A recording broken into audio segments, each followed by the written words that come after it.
for all your children. Thank you so much, Doctor. You summarized it so well. Before I move on to the next question, when you pack, your lunch dabba, for the child. One little help. Yeah.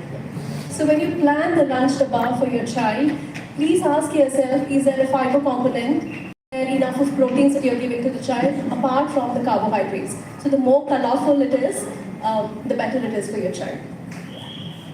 But then let's get into the crux of the problem again. Dr. Raji, if I can ask you, Dr. Shivram rightly mentioned that the metabolic disorders have already been noticed in children. So when a metabolic health goes for toss in childhood, what are the symptoms that a parent can notice? And what would be the consequences, immediate consequences, and seen later, the risk factors that are seen later when the child grows up? Friends, thanks for inviting me today. We're talking about obesity, which is becoming an epidemic, and it is something that affects all population. It affects the children, it affects parents, it affects grandparents as well, because it is something that happens by default. All of us by nature like to relax and be lazy, and unless we are active, we will keep on putting on weight and become obese. Now the biggest, and I think everyone is aware over here, that once you start becoming obese, you will start getting diabetes. Sir has already mentioned it is the biggest epidemic at the moment. And diabetes is something that affects all organs. It will affect the kidney, it will affect the heart, it will affect the eyes.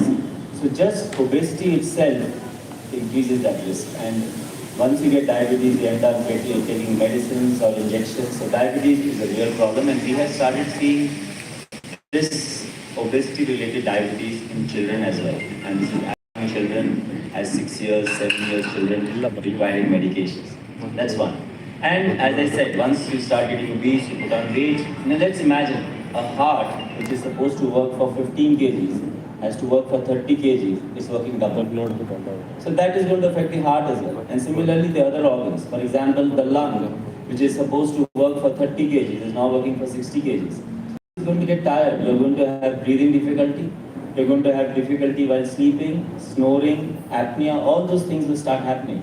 Similarly, as fat starts accumulating, it will get into the liver and you get a fatty liver.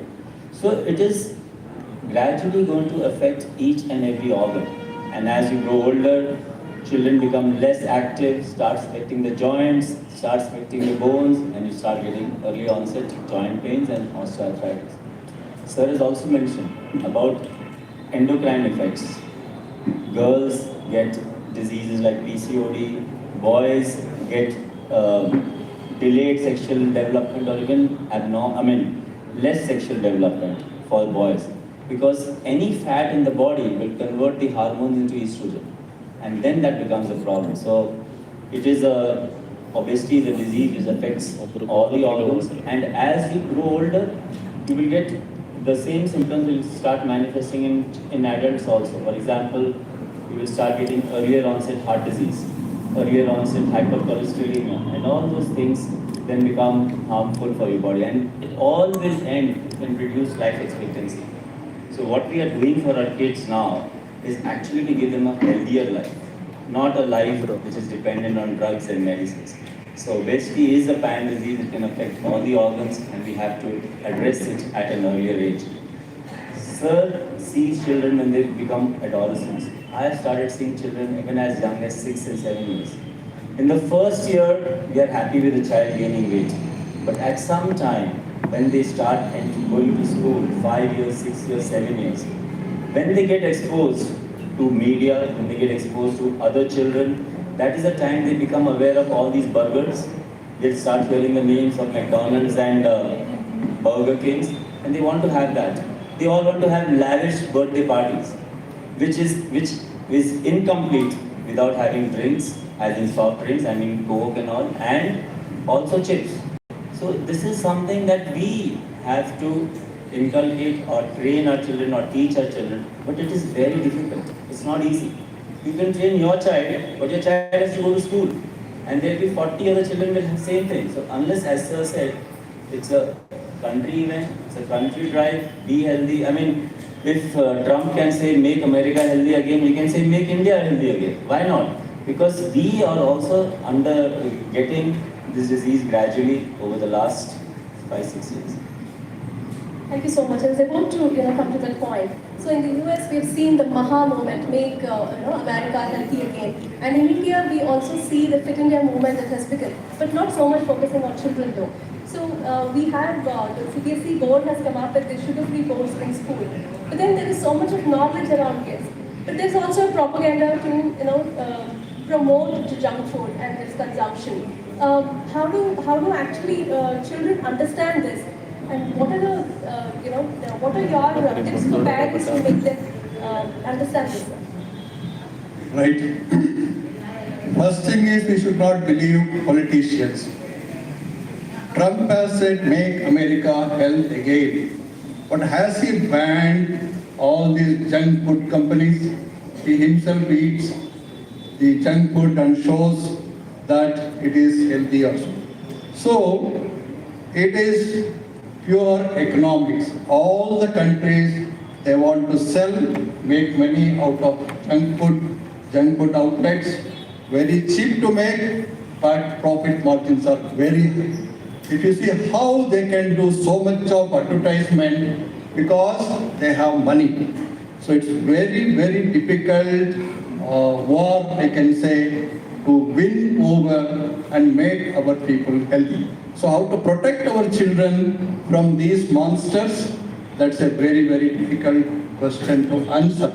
But if you see the Japan, in the entire world, the only country which the obesity has not gone up is in Japan.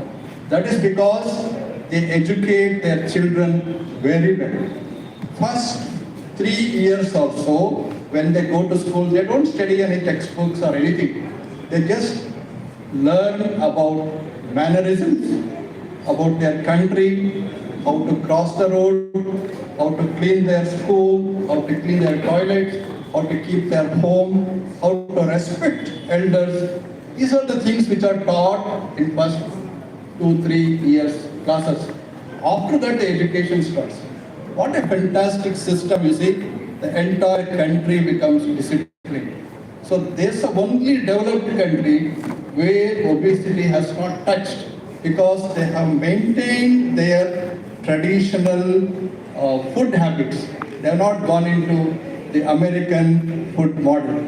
So similarly, if we had maintained our cultural food, good Indian thali, and also even the Bhagavad Gita says all the sattvic food, tamasic food, everything. So if we had continued our tradition, I think we would have been a very, very healthy society. So now it is time to go back to our roots and maintain our good, healthy habits and not to go to these things.